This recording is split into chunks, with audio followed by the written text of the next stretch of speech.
Hello everyone, welcome back to Talk Fluent. We're so happy you're here with us today. If you've ever heard a native speaker say something like, I've been there, I've been waiting, or he's gone to the store, and wondered why those words sound similar but mean different things, then today's episode is exactly what you need. Hey everyone, it's great to have you with us again. You know, been is one of those tiny English words that causes huge confusion. Many learners know the word, but they aren't always sure when to use it or how it's different from gone. The good news is that by the end of today's episode, it'll make a lot more sense. I remember when one of my friends asked me why we say, I've been to New York, but not I've gone to New York after coming back. It sounds like a small difference, but it completely changes the meaning. That's why we're breaking it down step by step today. Exactly, we're going to cover every major everyday use of been, explain how native speakers actually use it in conversation, compare it with gone, and point out the mistakes that English learners make all the time. We'll also give you easy formulas, real conversations, practice activities, memory tricks, and simple explanations that you can use immediately in your own English. You won't just understand the grammar, you'll know how to sound natural.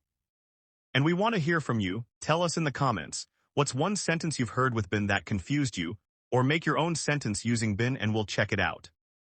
If you're enjoying these practical English lessons and want to speak more like a native speaker every day, don't forget to like this video, subscribe to Talk Fluent, and share it with a friend who's learning English too. Awesome, grab a notebook, say the examples out loud with us, and let's jump into the first and most important use of been. So let's start with the basic idea. Been is actually the past participle of the verb be. That means it's usually used with helping verbs like have, has, or had. The simplest formula is subject plus have or has plus been plus complement. For example, I have been tired all day. She has been busy this week. They have been happy lately. In all of these sentences, been tells us about a state or condition that started before now and is connected to the present. Here are a few more examples. I've been sick since Monday. He's been my best friend for years. We've been excited about this trip all month. The weather has been amazing recently. My phone has been slow all morning. Notice that the situation continues or has a connection to the present. That's one reason native speakers use been so often.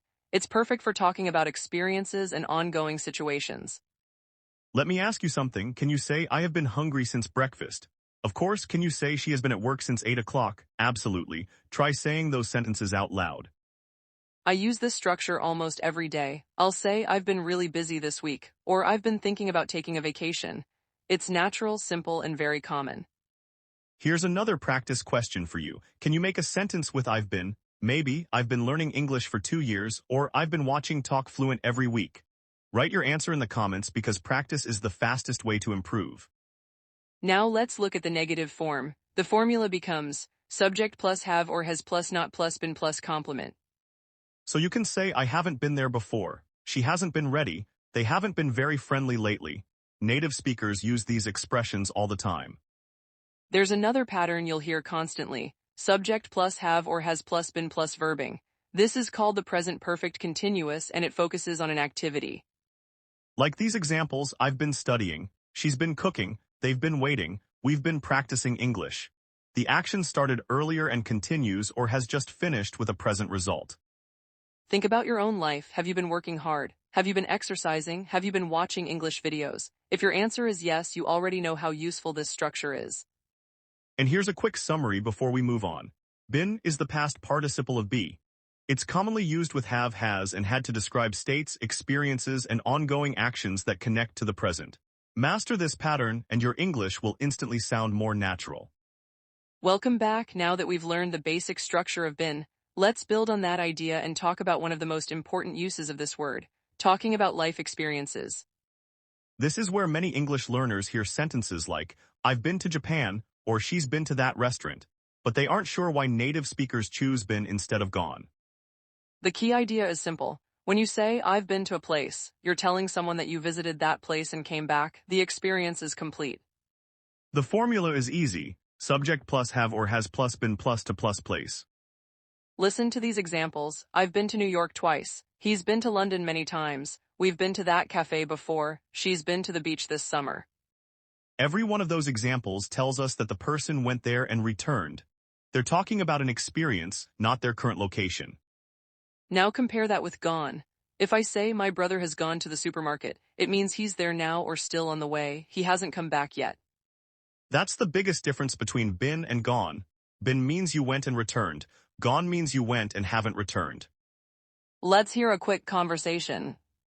Have you ever been to California? Yes, I've been there 3 times. I loved it. Now another one's.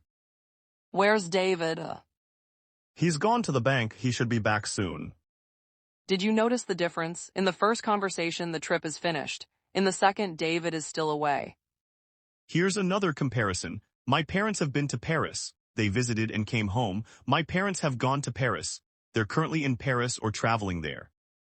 Native speakers make this distinction naturally, but once you understand the idea of returning versus not returning, it becomes much easier.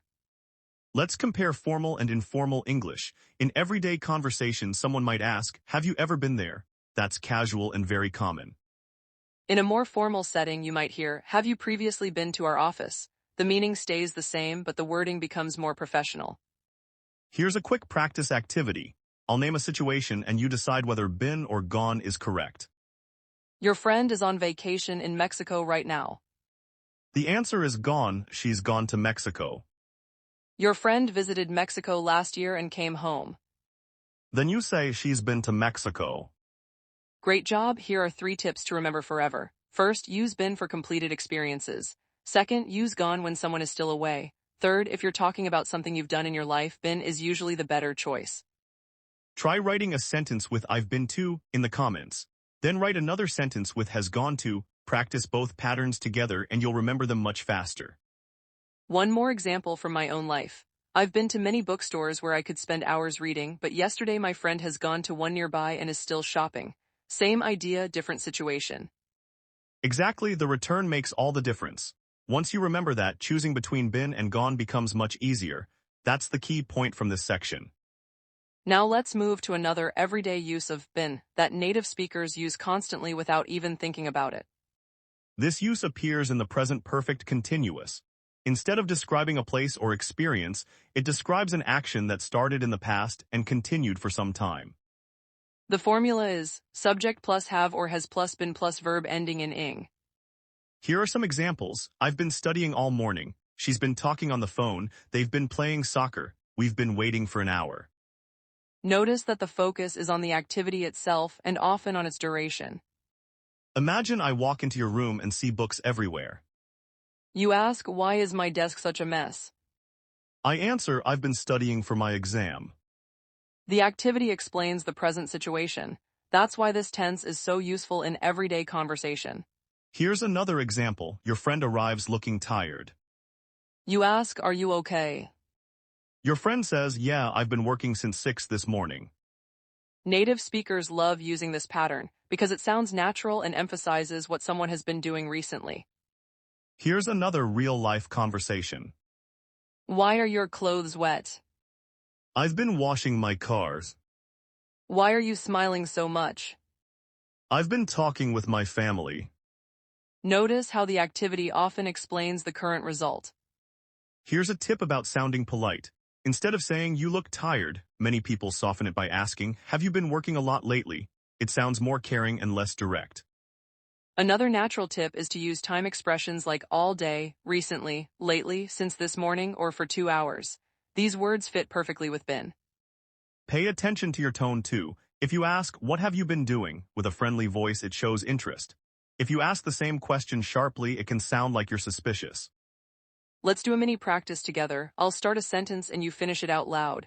I've been, maybe you said, I've been learning English. She's been, maybe you answered, she's been cooking dinner. We've been, perhaps you said, we've been watching Talk Fluent every week. Fantastic. The more you speak these patterns aloud, the faster they'll become automatic. Before we finish this section, leave another comment below using I've been plus verbing. We'd love to see your examples and help you improve. And here's the structural review. Been can describe experiences, completed visits, ongoing activities, and situations connected to the present. Whether you're saying I've been to Canada or I've been reading all afternoon, you're using one of the most common patterns in everyday English. Practice it often, and your conversations will sound smoother and much more natural. Welcome back. Before we finish today's lesson, let's talk about some mistakes that almost every English learner makes with been and gone. Honestly, we've all made these mistakes while learning languages, so don't worry if you've made them too. That's so true. Mistakes are part of learning. The important thing is understanding why they're wrong so you can avoid them in the future. Let's start with mistake number 1. Many learners say, I have gone to Paris last year. That sentence isn't correct because last year is a finished time in the past. The correct sentence is, I went to Paris last year. Or if you want to use the present perfect, say, I've been to Paris. Don't mix a finished time expression with the present perfect. The reason is simple. Present perfect connects the past to the present, but last year, yesterday, and in 2022 are completely finished times. Here's your practice. Which sentence is correct? I've been to Italy or I've been to Italy last year. The first one is correct. Mistake number 2 is confusing been and gone. People often say, my dad has been to work, he'll come home at 6. But if he's still at work, that's incorrect. The better sentence is, my dad has gone to work, he'll come home at 6. Remember the memory trick, been equals visited and returned, gone equals left and hasn't returned yet. Mistake number 3 is forgetting the helping verb. Sometimes learners say, I've been busy all day. That sounds natural in some regional dialects of English, but in standard English grammar, it's incomplete. The standard sentence is, I've been busy all day, or I have been busy all day. Always include have or has when using this structure. Here's another funny example. Imagine someone says, I've been hungry since breakfast. Your teacher might smile and say, looks like your helping verb got hungry too. Just add have and everything works perfectly. Practice this one, say it out loud. I've been waiting, she's been sleeping, they've been studying, excellent.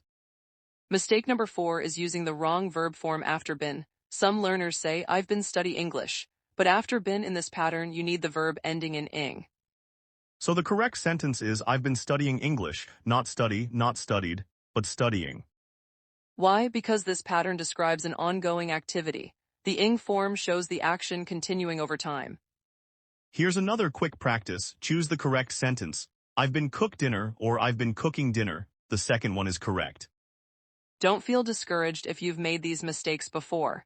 Every fluent English speaker was once a beginner, and every mistake is another step toward improvement. Exactly. The more you notice these patterns and practice them in real conversations, the more natural they'll become. Keep going, you've got this. Now it's time for a fun challenge. We're going to play Choose the Correct Sentence. Say your answer before we reveal it. Ready? Situation 1. You visited Canada 2 years ago and came home. Option A, I've gone to Canada. Option B, I've been to Canada. The correct answer is option B because the trip is finished. Situation 2. Your sister is shopping at the mall right now. Option A, she's been to the mall. Option B, she's gone to the mall. The correct answer is option B because she hasn't returned yet. Situation 3. You've spent the last 3 hours reading. Option A, I've been reading for 3 hours. Option B, I've been read for 3 hours. Option A is correct because been is followed by the ing form. Situation 4. You want to describe your life experience. Option A, I've been to New York twice. Option B, I've gone to New York twice. Option A is the natural choice because you're talking about completed visits. Let's make it a little harder. Imagine your friend asks where your brother is. Would you say, he's been to the gym or he's gone to the gym? If he's still exercising, choose gone. If he's already back home, choose been. Great job. Now say your own sentence out loud using I've been. Then make another sentence using has gone. Speaking aloud helps your brain build confidence much faster than silent reading. You can even change the tone. Casually say, I've been there before. Or more formally, I've previously been to that location. Both are correct, but one sounds much more conversational. Here's your final challenge. Write one sentence using been and one sentence using gone in the comments. We'll be excited to read them, and it's fantastic practice for building natural English. Remember, real communication matters more than perfect grammar. The goal isn't to sound like a textbook. The goal is to connect with people confidently. Wow, we've covered a lot today. You learned that been is much more than just a small word. It's an essential part of everyday English that helps you talk about experiences, ongoing activities, and situations connected to the present. Let's review the 3 biggest ideas. First, use been with have or has to describe states and experiences. Second, use been to when someone visited a place and returned, but use gone to when they're still away. Third, use been plus a verb ending in ing to describe ongoing or recent activities. If these patterns felt confusing before, hopefully they feel much simpler now. Remember that learning English isn't about memorizing hundreds of rules. It's about seeing useful patterns and practicing them until they become natural. Here's one last question for you. What's the most useful thing you learned today? Was it the difference between been and gone, or was it using I've been plus verbing? Tell us in the comments because we'd love to know. If you enjoyed today's lesson, please like this video, share it with another English learner, leave your favorite example sentence in the comments, and subscribe to Talk Fluent for more practical lessons that help you sound like a native speaker. Thank you so much for spending your time with us today. Keep practicing, keep speaking out loud, and keep believing in yourself. Every conversation makes you stronger, every mistake teaches you something new, and every day you get a little closer to fluency. See you next time.